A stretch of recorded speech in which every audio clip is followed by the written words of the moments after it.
I want to start with a statement that might feel personal to millions of men listening. Most men over 50 are silently inflaming their prostate, and they have absolutely no idea they are doing it. Welcome to the Essential Health Podcast. I'm Dr. Anya. The reason that statement is so powerful is because the symptoms, waking up at night, a weaker stream, a constant urge to urinate, are almost always dismissed with one dangerous phrase. That's just part of getting older. Today, we are here to tell you it is not. It is your body's warning sign. And to help us understand this, we are joined by our expert guest, Urologist Dr. Evans. Dr. Evans, welcome. Thank you, Anya. The message is simple. These urinary struggles are not caused by bad luck or genetics. They're the direct result of everyday habits, repeated for years, that are quietly causing damage. And if you don't listen to your body's warning, it can be too late. And that is our promise to you for this episode. This isn't just advice. This is what a prostate doctor tells his own patients. Dr. Evans is going to reveal what is really causing your prostate to swell, the crucial early symptoms you must never ignore, and the simple actionable changes that can stop the inflammation before it leads to a serious problem. This is your chance to break the cycle and take back control of your nights. Dr. Evans, let's start with the basics. For the man who is just starting to notice these changes, what is actually happening inside his body? The condition is known as Benign Prostatic Hyperplasia, or BPH. Let's break down that mouthful. Benign means it is non-cancerous. This is incredibly important to state up front. We are not talking about prostate cancer. Hyperplasia simply means an increase in the number of cells, which leads to enlargement. The prostate is a small gland, normally about the size of a walnut, that sits right below a man's bladder. Its primary job is to produce the fluid that nourishes and protects sperm.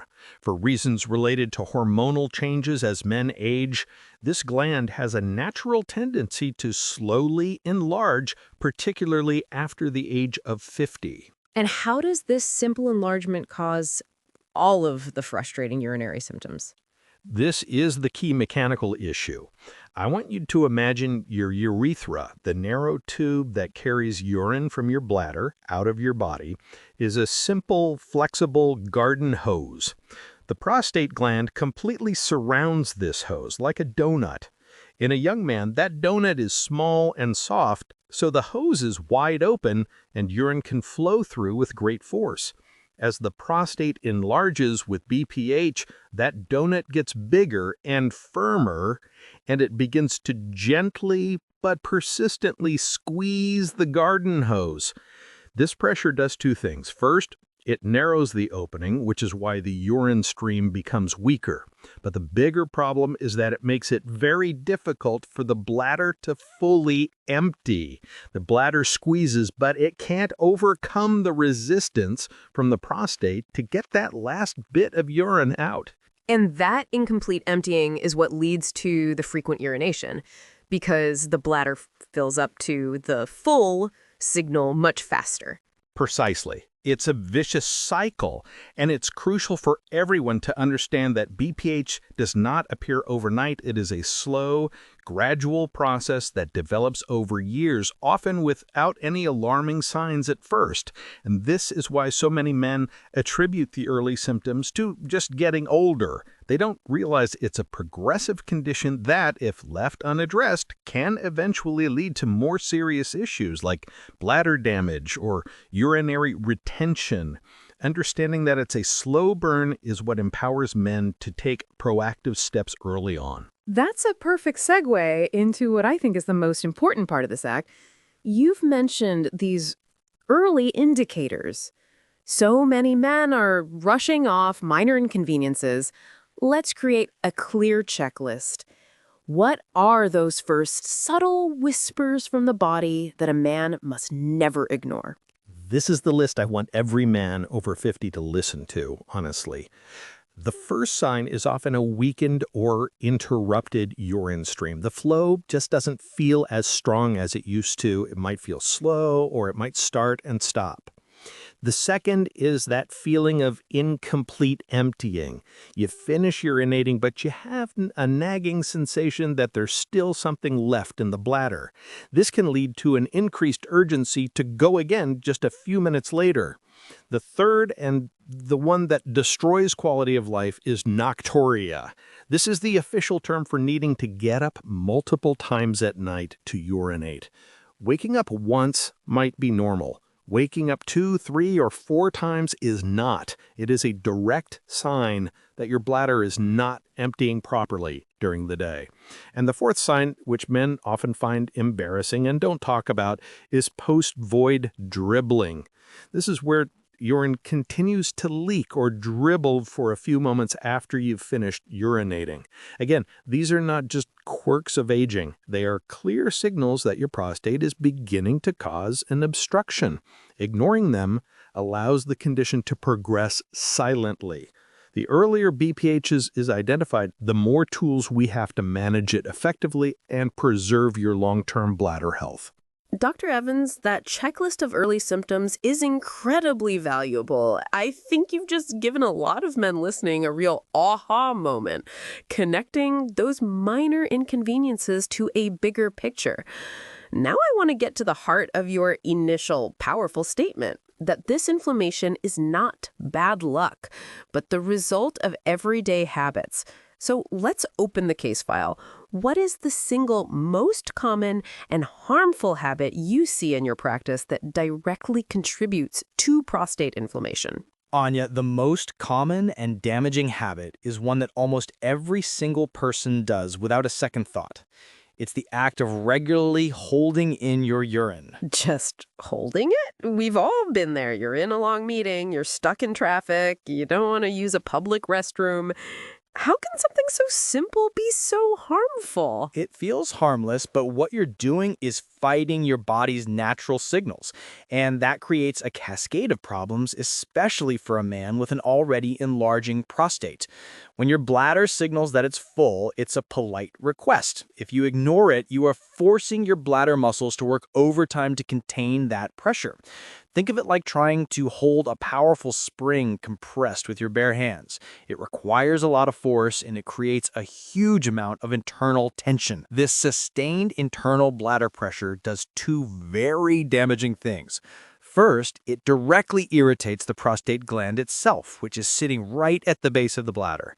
An irritated prostate responds with inflammation, which, as we'll discuss, can actually make the prostate grow even more.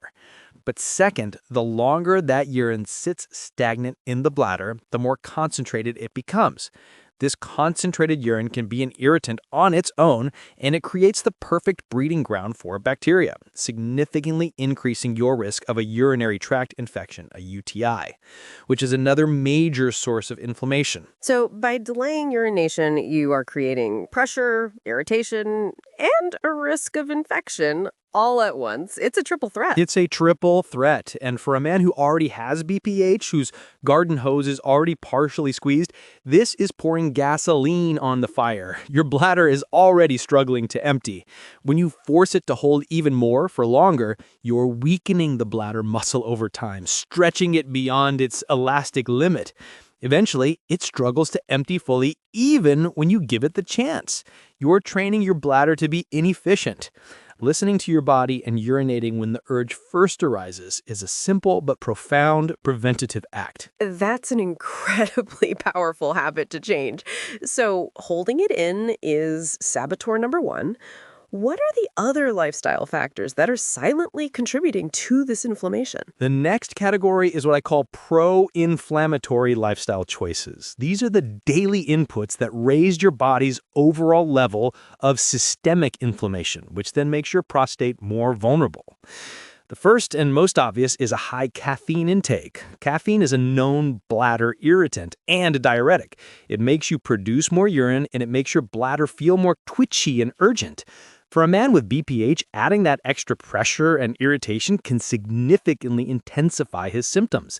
Cutting back on the coffee, tea, and especially the sodas after lunchtime can bring noticeable relief. The second is a sedentary lifestyle. When you sit for long hours, you reduce blood flow and circulation to the entire pelvic area. Think of it like a stagnant pond.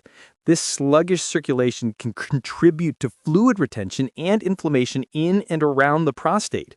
Gentle, consistent movement like a daily walk is not just for your heart. It's essential for maintaining healthy prostate circulation. And of course, we have to talk about diet. Diet plays a massive role. Foods that are high in saturated fats, sugars, and processed ingredients are like fuel for the body's inflammatory fire. This systemic inflammation doesn't just affect your heart or your weight, it absolutely affects your prostate. In contrast, a diet rich in colorful vegetables, healthy fats like those from olive oil and avocados, and antioxidants, especially the lycopene found in cooked tomatoes, helps to calm the immune system and actively protect the prostate. And finally, there's the dehydration paradox. This is a trap so many men fall into. They think, I'm getting up at night, so I should drink less water. This is the worst thing you could do. When you're dehydrated, your urine becomes highly concentrated. And that concentrated urine is, as we've discussed, a major irritant to both the bladder and the prostate lining. Proper hydration throughout the day keeps your urine diluted and keeps the entire urinary tract flushed and healthy. It's about drinking the right amount at the right times. Dr. Evans, the last act was a real wake-up call. The idea that such simple everyday habits like holding it in or drinking too much coffee can be silently inflaming our prostate is a powerful message. But I want to talk about what happens next. If a man ignores those early whispers from his body, if he continues with these habits for years, what are the long-term consequences? What happens to the system when it's under this constant low-grade stress? This is a crucial question, Anya, because the body is a brilliant adapter. It will always try to compensate for a problem, but those compensations often come at a very high long-term cost. And in the case of an enlarging prostate, the primary victim of this compensation is the bladder itself. Let's go back to our garden hose analogy. The prostate is squeezing the hose, so what does the bladder, the pump behind the hose, have to do? It has to work harder. It has to generate more force to push the same amount of urine through that narrowed opening. Just like any other muscle in your body, if you force it to work against resistance every single day, it will get stronger. It will grow. So the bladder wall actually thickens, like a bodybuilder's bicep? Exactly like that. The primary muscle of the bladder wall, the detrusor muscle, undergoes a process called hypertrophy. It bulks up. And for a little while, this works. The stronger muscle is able to overcome the resistance. But this is where the cost comes in. A muscle that has become thick and bulky is no longer flexible and elastic. It loses its ability to stretch and store urine comfortably. Imagine a beautiful, thin, flexible balloon that can gently expand as you fill it. That's a young, healthy bladder. A hypertrophic bladder is like a thick, rigid leather ball. It can't expand. So now, even a small amount of urine entering it creates a huge spike in internal pressure. This is why men start to experience that frantic, sudden urgency to urinate, even when their bladder isn't actually full. The container itself has lost its pliability. And I imagine it gets worse from there. It does. That overworked, thickened muscle can also become irritable and twitchy. It can start to contract involuntarily, which can lead to incontinence or leakage. And over a long enough time, that powerful, bulky muscle can become exhausted. It can lose its ability to contract effectively enough to fully empty the bladder even when you try. This creates a vicious cycle of incomplete voiding, which leads to more irritation, which leads to more inflammation. This is the slow, silent progression to serious complications, and it all started with ignoring that slightly weaker stream years earlier. This is why we, as urologists, are so passionate about early intervention. We want to protect the bladder before it ever reaches this hypertrophic, damaged state. Protecting the bladder is, in the long run, just as important as treating the prostate itself. So the body's solution, making the muscle stronger, eventually becomes the bigger problem. And this all seems to be driven by that word you keep coming back to, Inflammation. Inflammation is the gasoline on the fire. The initial irritation from pressure and retained urine causes the immune system to send inflammatory cells to the area. This is a normal healing response, but when it's chronic, it becomes a problem. These inflammatory cells release substances called cytokines and growth factors. While they're meant to aid healing, in the hormonal environment of an aging man, they can also act like fertilizer, stimulating the production of new prostate cells and causing the gland to grow even larger and faster. So the inflammation is no longer just a symptom of the pressure, it becomes an active driver of the disease itself.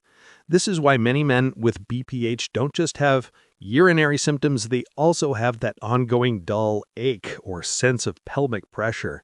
That is the feeling of chronic low-grade inflammation, and it's a signal that the vicious cycle is in full swing. Dr. Evans, you have laid out the problem, the habits, and the serious long-term consequences with incredible clarity. I think everyone listening now understands the stakes. So let's spend our final and most important act on the solution. Let's pivot from the problem to the plan. For the man listening who is hearing all of this and wants to take control of his health starting today, what is the proactive prostate protection protocol? This is the most important part because the message here is one of hope and agency. This is not an inevitable decline. There are simple, powerful, and evidence-based habits that can dramatically slow the progression of BPH and protect your bladder health for the long term. Let's build the protocol step by step. The first and simplest strategy is behavioral. It's about relearning to listen to your body. You must make a conscious commitment to urinate regularly. When you feel that first urge to go, honor it. Don't hold it until it becomes urgent. This simple act prevents the buildup of pressure on your bladder and reduces that chronic irritation on your prostate. Making time for bathroom breaks, even when it's inconvenient, is a profound act of long-term self-care. So it starts with just honoring your body signals. I love that. What's the next step? The next step is physical. We need to strengthen the very muscles that control urination. And yes, I am talking about pelvic floor exercises, or Kegels for men. These exercises are not just for women. They strengthen that muscular hammock that supports both the bladder and the prostate. A strong pelvic floor can dramatically improve your bladder control, help you empty more completely, and reduce that frustrating post-void dribbling. Just a few minutes a day, squeezing and lifting those internal muscles can yield meaningful improvements in a matter of weeks. So it starts with just honoring your body's signals. I love that. What's the next step? The next step is nutritional. We need to fight that inflammation from the inside out. You want to adopt an anti-inflammatory diet. This doesn't have to be complicated. It simply means reducing the foods that fuel the fire, processed foods, sugars, excessive red meat, and increasing the foods that put it out. This means a diet rich in antioxidants from colorful vegetables, healthy omega-3 fats from sources like salmon and sardines, and the powerful anti-inflammatory compound lycopene, which is most potent in cooked tomatoes. What you eat truly shapes how your body's immune system responds. And hand in hand with that is hydration. Do not fall into the trap of drinking less to pee less. That only makes your urine more concentrated and irritating. Drinking enough water throughout the day while tapering off in the evening helps to keep your entire system flushed, healthy, and less inflamed. Behavioral, physical, nutritional. Is there a final non-negotiable step in this protocol? The final step is medical partnership. Especially after the age of 50, regular checkups with your doctor or a prostate specialist are essential. An open, honest conversation about your symptoms, even the mild ones, allows for early detection and timely intervention. Whether it's through these lifestyle changes, targeted supplements, or medications if needed, managing BPH is always far more effective when you start early. Prevention is not just a goal, it is a daily commitment to your long-term health.